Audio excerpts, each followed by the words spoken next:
दोस्तों, ये उन दिनों की बात है जब मैं मुंबई आया था 2004 में। मार्च का महीना था। जब मैं सीएसटी स्टेशन पहुंचा, मतलब छत्रपति शिवाजी टर्मिनल। जी हाँ, जब मैं स्टेशन से बाहर निकला तो मुझे ऐसा एहसास हुआ कि पूरी मुंबई मेरे स्वागत के लिए खड़ी है। क्योंकि यहाँ आने के बाद मुझे एहसास हुआ था कि हाँ, यही वो जगह है और जहाँ मैं बचपन से आना चाहता था। बचपन से, जब मैंने अपने जीवन की सबसे पहली फिल्म देखी थी, तब से मैं आना चाहता था और मैं हीरो बनना चाहता था। इसके पहले, मतलब मुंबई आने के पहले, मैं गया शहर में, जहाँ का मैं रहने वाला हूँ, जो कि बिहार में है, गया शहर, मैं वहाँ नाटक किया करता था। Theatre play. मैंने बहुत सालों तक वहाँ पर थिएटर किया। उसके बाद जब मेरा वहाँ नाम हो गया, तब मैं मुंबई पहुँचा बहुत बड़ा हीरो बनने के लिए। मैं बहुत बड़ा हीरो तो नहीं बन पाया अभी तक, लेकिन मैं जानता हूँ कि मैं बनूँगा। जी हाँ दोस्तों, जब मैं यहाँ पहुँचा तब मैं 1 महीने तक पूरे मुंबई में घूमता रहा। गोरेगांव, अंधेरी, जोगेश्वरी, बैंड्रा, चर्च गेट, दादर, और इधर देखें तो नाला सोपारा, नायगांव, विरार, बोरीवली, हर जगह मैं घूमता था। मैं इतना घूमता था दोस्तों कि मुझे जो पैसे मिले थे, मेरे पापा और मेरे बड़े भाई ने 20,000 रुपये दिए थे उस समय 2004 में। मैं समझता हूँ कि आज के डेट में वो कम से कम 50-60 हज़ार के वैल्यू का होगा। जब मैं यहाँ पर आया, 1 महीने में ख़त्म हो गया। मैंने पापा को कहा कि पापा, मेरे पैसे तो ख़त्म हो गए हैं, कुछ और पैसे की मदद मिलेगी क्या? मेरे पापा ने कहा कि ठीक है, थोड़ा मैं भेजता हूँ, ज़्यादा तो है नहीं। दोस्तों, मैं लोअर मिडिल क्लास फैमिली से बिलोंग करता हूँ। तो जब मैं 1 महीने तक घूम रहा था दोस्तों, तब मुझे पता चला कि बहुत सारे जो एक्टर हैं वो अंधेरी जाते हैं ऑडिशन देने के लिए, क्योंकि अंधेरी में बहुत सारे ऑफिसेज़ हैं। लोग ऑडिशंस लेते हैं वहाँ पे, फिल्मों के लिए, सीरियल्स के लिए। तो जब मैं अंधेरी गया दोस्तों, तो वहाँ पर एक आदर्श नगर नाम की एक जगह है। वहाँ पर एक टी स्टॉल है। मैं वहाँ पर खड़ा था। मैं बस चाय पीने वाला ही था कि एक 40-45 साल का व्यक्ति वो वहाँ पर आए और मुझे ऊपर से नीचे तक ऐसा देखे। वो बिल्कुल मेरे सामने आकर इस तरह से वो देखे और उन्होंने कहा, हीरो मटेरियल हो, हीरो बनने आए हो? मैं बोला, हाँ अंकल, बनने तो आया हूँ हीरो ही। देखो, सबसे पहले तो अंकल मत बोलो यार, मैं अंकल दिखता हूँ क्या? मैंने बोला कि फिर मैं क्या बोलूँ, आप तो मेरे अंकल के एज के ही हैं। तो उन्होंने बोला कि सर बोलो, प्रॉब्लम क्या है? ठीक है। मैंने बोला ओके ठीक है सर, तुम पूरे के पूरे एक्टर मटेरियल हो। मैं तुम्हें देखने के बस साथ ही मैं समझ गया था कि तुम यहाँ हीरो बनने आए हो, और तुम ही यहाँ पर हो। देखो, यहाँ पे कोई भी तुम्हारे जैसा है? कोई नहीं है। तुम ही एक हीरो मटेरियल हो। इसीलिए मैं वहाँ उस कैफ़े में था, वहाँ से मेरी नज़र पड़ी तुम्हारे ऊपर और मैं आया तुम्हारे पास। देखो, सबसे पहले तो अपना नाम बताओ। मैंने बताया, सर मेरा नाम है रंजय कुमार। कहाँ से हो? बिहार से। मैं बोला, सर आपको तो पता है सर। हाँ सर, मैं बिहार से हूँ सर। कहाँ के रहने वाला? बिहार में कहाँ? मैंने बोला, सर मैं गया डिस्ट्रिक्ट का रहने वाला हूँ सर। अरे वाह, बहुत अच्छा, बोध गया, मैं सुना हूँ। मैं बोला, थैंक यू सर। तो उन्होंने कहा कि देखो रंजय, अभी एक फ़िल्म बनने वाली है और उस फिल्म में विलन है शक्ति कपूर साहब और हीरो की तलाश है। और जो प्रोड्यूसर जो हैं वो नए एक्टर को लेना चाहते हैं, न्यू फेस, और वो न्यू फेस मैं तुम में देख रहा हूँ, तुम ही हो वो।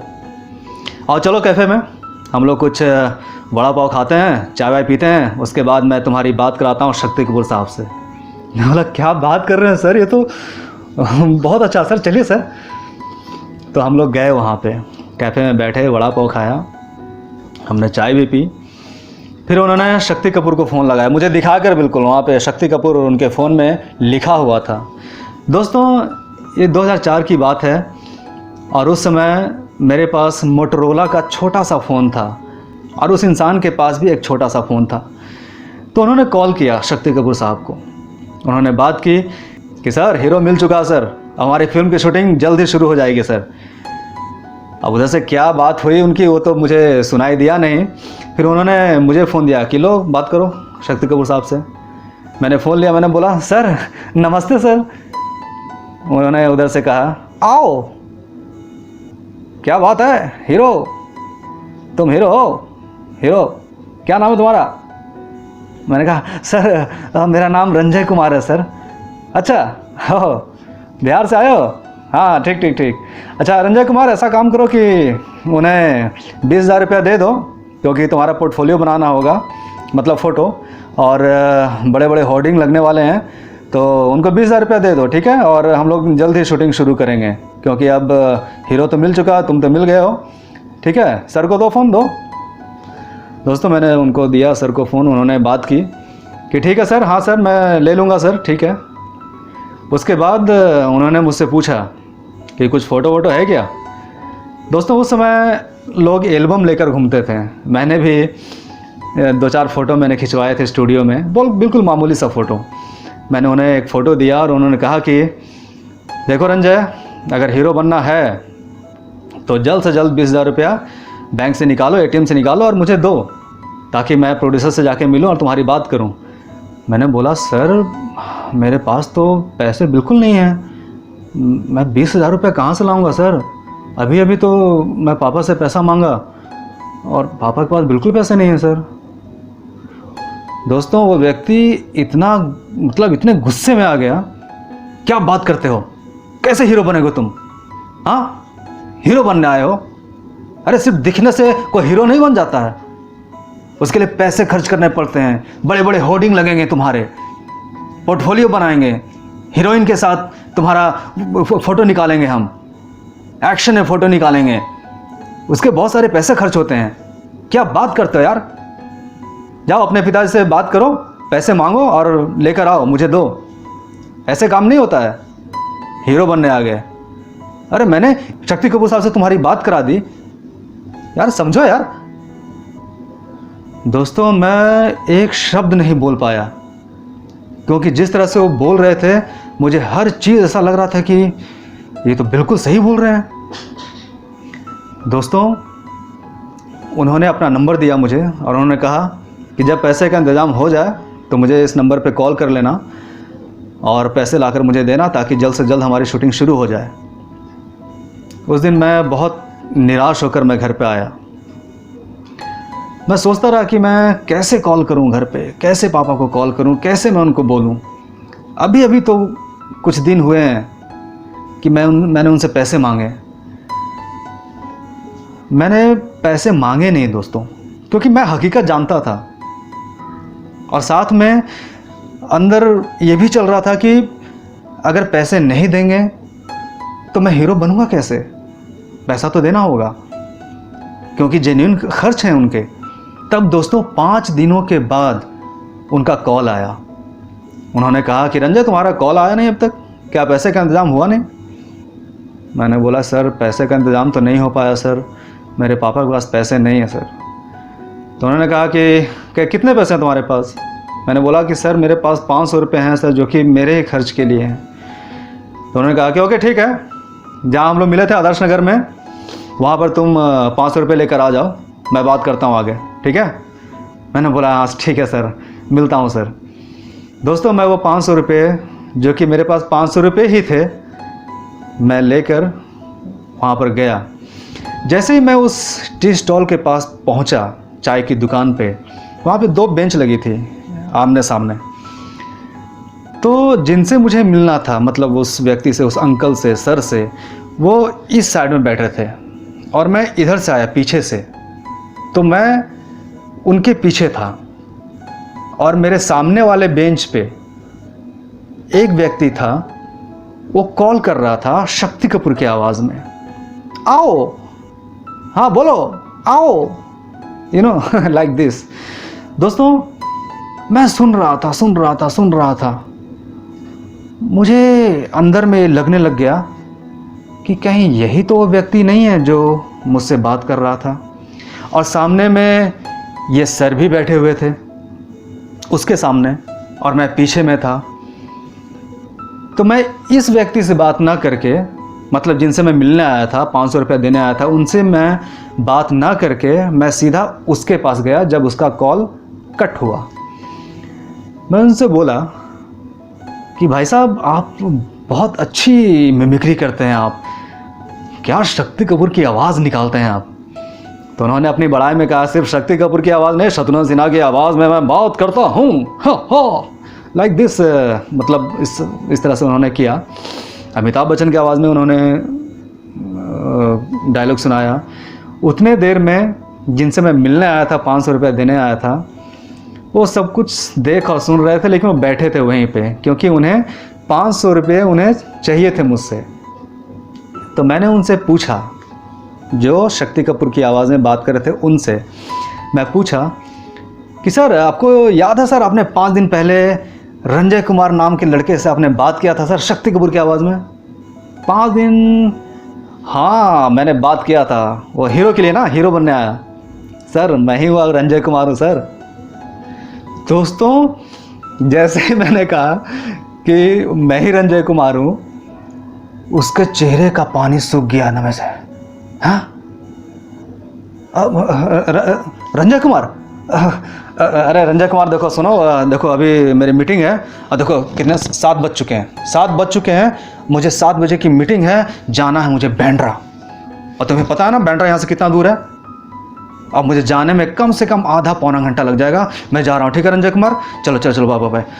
वो आदमी ऐसा भागा यहाँ से कि जैसे कि उसने सोचा कि बस अब मैं उसकी धुलाई करने वाला हूँ, पिटाई करने वाला हूँ। दोस्तों मैं तुरंत पलटा, उस सर को मैंने देखा, मैंने बोला सर शक्ति कपूर साहब तो चले गए, अब कौन सी पिक्चर बनाएंगे आप, बोलिए। मैंने बोला सर ये जो आप कर रहे हैं ना सर, आप जैसे ही लोग पूरी इंडस्ट्री को बदनाम करके रखे हुए हैं, क्या कर रहे हैं सर आप। दोस्तों वो व्यक्ति एक शब्द नहीं बोल पा रहा था, वो अपना सिर नीचे झुकाया हुआ था, एक शब्द नहीं बोल पा रहा था। मैंने बोला सर आप किस तरह से लूटते हैं ये आपको पता चल गया ना सर? हाँ किस तरह से लूटते हैं आप, रंगे हाथ पकड़े गए आप, सिर्फ एक वड़ा पाव एक चाय के लिए, चंद पैसे मुझसे चीट करने के लिए, धोखा देकर लेने के लिए। क्या कर रहे हैं सर आप अपनी उम्र देखिए सर। अगर इसी तरह से आप करते रहेंगे ना सर, आप अपने पूरे जीवन में कुछ भी नहीं कर पाएंगे, कुछ भी नहीं। दोस्तों आज 16 साल हो चुके हैं, 16 साल। वो आदमी आज भी जिंदा है और उसने अपने जीवन में आज तक कुछ बड़ा नहीं कर पाया। वो इंसान पहले एक्टर बनने आया था, बाद में इस तरह से लूटने लगा। मैं समझ सकता हूँ गरीबी एक चीज़ होती है, लेकिन लोग लूटने लग जाए, धोखा देने लग जाए, ये बहुत बुरी चीज़ है दोस्तों। वो आदमी आज भी जब मुझे देखता है तो सिर झुका के साइड से जाता है, साइड से, जबकि मैंने उनको उसी दिन कह दिया था कि आप घबराए नहीं सर, मैंने आपको माफ़ कर दिया, आप मुझसे बड़े हैं और हमारे यहाँ बड़ों की बहुत इज्जत की जाती है। अगर बड़े गलत भी हों तब भी हम उनसे अच्छे से बात करते हैं, इज्जत से बात करते हैं। मैं जा रहा हूँ सर, लेकिन आपको ये बात मैं कहते हुए जाना चाहता हूँ कि कृपया करके इस तरह से कभी किसी को ना लूटें। हम लोग कहाँ जाएंगे सर? इन्हीं वजहों से लोग एक्टर बनने आते हैं और चले जाते हैं लौट कर अपने घर मजबूरी में। प्लीज़ सर ऐसा ना करें। उसके बाद दोस्तों मैं घर पे आया।